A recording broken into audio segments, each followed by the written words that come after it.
NASCAR co-owner and CEO Jim France nearly fielded a NASCAR Cup Series team at Sonoma Raceway with partnership with Spire Motorsports, but the deal has fallen through.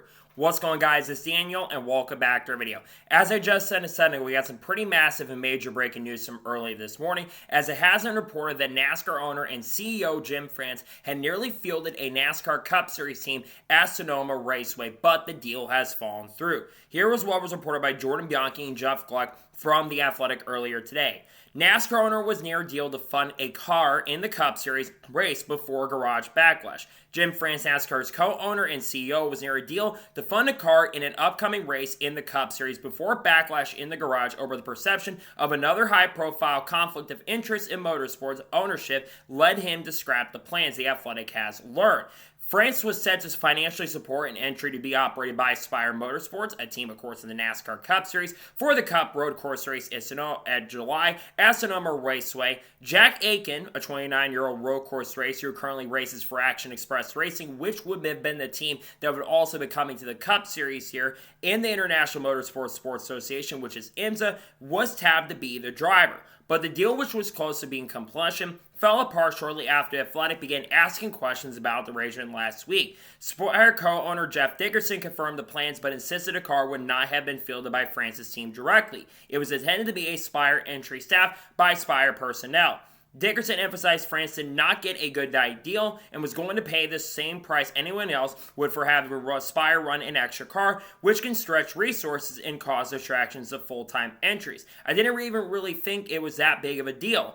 I didn't even think it was that deep. Still, the idea of France's financial participation in Cup race privately rankles some in the NASCAR garage before the deal was finalized, according to conversations with several high-ranking officials around the sport, and ultimately led to France table the idea. Many in the garage were uncomfortable with the idea of competing against someone who had also owned the series, given a potential conflict of interest. Some basically looked at what happened with Roger Penske owning a team in IndyCar and stuff that's been happening over there as well.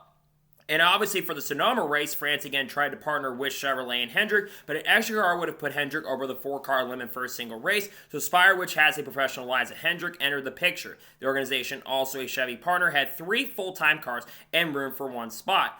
It's not entirely clear at this time, and there is still a chance that possibly they could run a car at some point in the future, but as of right now, the plans for that have fallen through.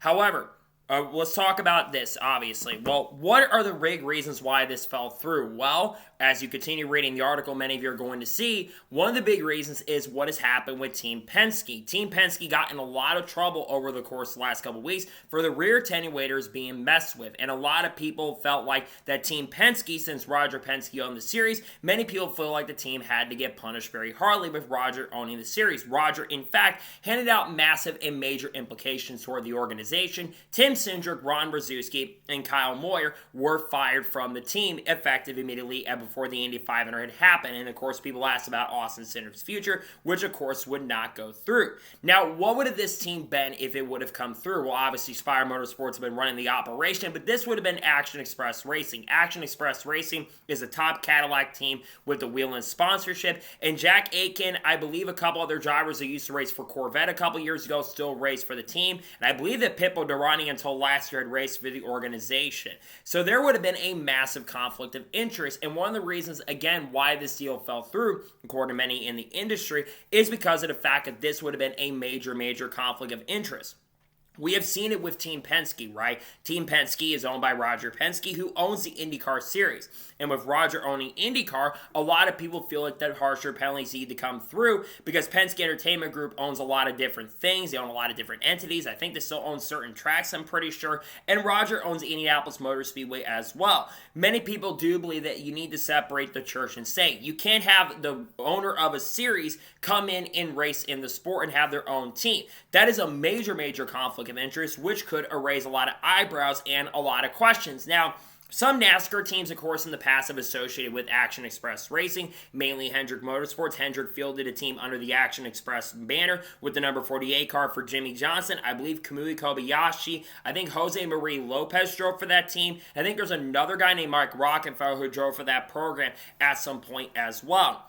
The big problem here is that conflict of interest. I personally have said this, and I think I said this with Roger, but I think Roger should give up his ownership of basically owning the IndyCar team, maybe give to his son, for example, or if he's going to run the series itself, he can't own the IndyCar team. And if NASCAR would have done this, this would open up a lot of can of worms, and many people don't want to see that conflict of interest. And again, they look at what happened with Team Penske this year at the Indianapolis 500. They feel like if they would have tried to do this thing, it would have not gone very, very well for the sport itself. And NASCAR's already in issues, and it was also brought up in this article as well. But another reason why they sided against this is because of the antitrust case going on between NASCAR and 2311. Currently, 2311 Racing and Sonoma Motorsports are suing NASCAR at this particular moment in time on antitrust claims. And many in the industry do feel like that if they were to do something like this, this could have caused a lot of issues. And one of the things and provisions that was brought up in the new charter agreement, that was brought up in the current charter agreement, I should say, was a potential possibility of the France family owning a team or owning part of an organization, which many in the industry who were part of the charter negotiations, like Richard Childress Racing, like Penske, like Colleague Racing, like Trackhouse, like RFK, you name it, all these teams are part of those negotiations. They were not very happy about that opportunity, and many really weren't a fan. I talked about this, and I said, no, you cannot have this happen. We've had issues of Penske. We've had issues of conflict of interest going back to the push to pass, and you feel like there's a lot of favoritism that when you have an owner getting involved, and many feel like that if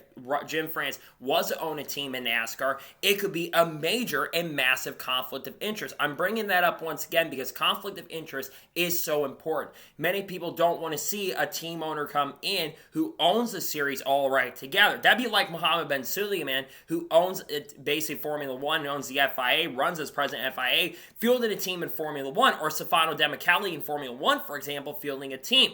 Or like in the NBA, I'm not trying to compare apples and oranges, but that'd be like in other motorsports, someone coming in and having ownership of a team. That just, you can't have that. And that's one of the reasons why something like this fell through. And I'm glad to see that a lot of teams rejected this. And I'm at least glad to see that Jim France basically said, you know what, we're going to scrap the deal currently at the moment altogether. Jack Aitken would have been an interesting choice. Jack Aitken has competed for Action Express Racing. I think he is a very talented race car driver. Jack Aitken, of course, had an opportunity to race in Formula One and IndyCar. He didn't really do that well in IndyCar, to be honest, many years ago. But he's done decent in IMSA, and I think he would have been certainly an interesting choice. I would have gone and tried to maybe get, well, Pitbo's got a contract, I think, with Nissan or another company now, so I don't think that's possible. The Hyundai Group, I should say, and they're coming to IMSA in the next couple of years. But a lot of people in IMSA do have a problem also with Action Express Racing being run by Jim France, so a lot of people like to see that change over also as well. But to me, I think it's good at least to see that there's been some changes happening here, and I think it's interesting that Hendrick could have technically fielded this, and Spire could have fielded this as well, same with Action Express. I'm very intrigued to see if we'll see this down the road. I don't want to see it, don't get me wrong, but I think there's definitely a chance, a possibility, something like this could come down into fruition. I'm not a big fan, but something like this could be something to watch out for in the not-so-distant future when it comes to NASCAR. So, that is going to be today's special breaking news report on Jim France nearly fielding a team in NASCAR competition at Sonoma. I want to thank you guys for watching. Please subscribe to the channel, notifications on, so if I win a video, it does go live on my channel. Follow me on Twitter, Facebook, and Instagram, and support me on Patreon as well. Let's go below that and comment your thoughts below on today's episode. How would you feel if Jim France would have fielded a team in NASCAR? Do you feel like it would have been a massive conflict of interest if he entered the sport, or do you think it would have been perfectly fine? Let me know your thoughts in the comments below. In a couple hours from now, around 3 to 4 o'clock, you're going to see the race fix for the NASCAR Xfinity Series race at National Super Speedway. Tomorrow, you're going to see a NASCAR news video discussing news over the course of the last couple of days, and there should be a Penske video dropping as well, and hopefully the weather can be good enough so we can get a race in for the truck event. Then on Saturday, we're going to have the NASCAR Xfinity review, and we're going to have Cup qualifying reactions as well. And then, of course, on Sunday, we're going to have a starting lineup video for the Cracker Barrel 400, and we're also going to have the review for the Cracker Barrel 400, and we should also have another video dropping maybe around Shane Van Gisbergen if he does very well. We got content coming out soon. People like Haley Deegan, Shane Van Gisbergen, cards, Kurt Busch, Kyle Busch, Bubba Wallace, Ross Chastain, Kyle Busch's new sponsorship, Cletus McFarland, Matt Benedetto, Will Brown, Cam Waters, Brock Feeney, Branky Muniz, Connor Zillis, Junior Motorsports, Dodge, Honda, Carson Quaffle, Sam Mayer, Sheldon Creed, all the good stuff. We'll talk about a lot of this stuff coming up. Same Bubba Wallace, Ross Chastain, Brad Keselowski, Ryan Preece, and Chris Buescher's penalty as well. We'll talk about all this stuff on the channel. Same with Alex Bowman, William Byron in the coming days and weeks. So anyways, like I said, I want to thank you guys for watching today's episode, and I'll see you guys next time for more great, awesome NASCAR content and other motorsports content on the channel like this. Take care, everybody.